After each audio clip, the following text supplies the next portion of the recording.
யாரோ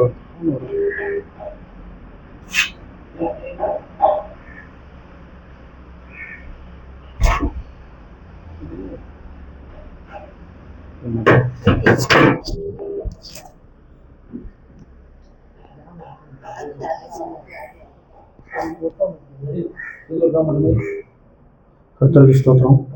ஆடியோ இதில் போட்டுருமா? ஆடியோ இதில் போட்டுருமா?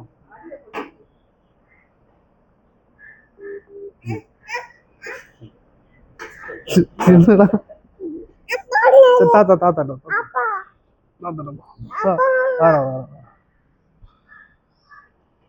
சுத்திரம் நாளை கொடுத்த கிருபையை நன்றி சொல்கிறேன்.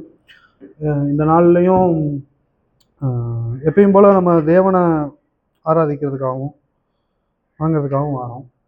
ஆனால் இந்த நாளில் என்ன விசேஷம்னா, இயல்பாக நமக்கு தெரிஞ்ச விஷயத்த இன்னும் கொஞ்சம் கூடுதலாக நம்ம தெரிஞ்சுக்கிட்டேன் தான் நான் நினைக்கிறேன். என்ன அப்படின்னா, தேவனை நம்ம எப்படி ஆராதிக்கணும், எதற்காக ஆராதிக்கணும் அப்படிங்கிற விஷயம் இன்னைக்கு நான் கற்றுக்கிட்டேன்னு தான் நினைக்கிறேன். ஏன்னா ஒரு விஷயம் நம்ம தேவனுக்கு நம்ம நன்றி செலுத்தணும். மெயினாக வந்து நன்றி உள்ள இருதயமா, ஏன்னா மாமா அடிக்கடி சொல்லுவாங்க, நன்றி உள்ள இருதயமாக இருக்கணும், நன்றி உள்ள இருதயமாக இருக்கணும். ஏன் அது ரொம்ப முக்கியம்னா, அப்போதான் அவர் படைத்த படைப்புக்கான நம்ம வந்து அவருக்கு கொடுக்குற கனம் அதுதான். நான் அதை அப்படி தான் பார்க்குறேன். தேவன் வந்து நம்மளை படைச்சு நமக்காக சிலுவையில் ரத்தம் செஞ்சு நமக்காக மறிச்சதுக்கப்புறம் நாம் அவருக்கு நன்றி உள்ளவனா இருக்கிறோமான்னு பார்க்குறாரு. இன்னைக்கு நம்ம நீதிமான்கள் ஆக்கப்படுற அந்த விஷயமும் ரொம்ப தெளிவாக சொன்னாங்க. அதே மாதிரி நித்திய ஜீவன் அந்த பாதை நம்ம எப்படி அடையிறது அப்படிங்கிறதையும் சொன்னாங்க. ஏன்னா நன்றியுள்ள இருதயமா இருக்கணும் முதலாவது.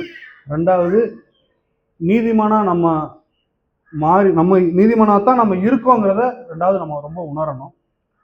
மூணாவது, அந்த நீதிமானா நம்ம இருக்கிறோம்ன்றதை விசுவாசிச்சு அவர் காட்டுற வழிகளை நம்ம நடக்கும்போது நித்திய பாதையை நம்ம அடைவோம்னு இன்னைக்கு நான் கற்றுக்கிட்டேன். அதுக்காக நான் கற்றுக்க நன்றி சொல்கிறேன்.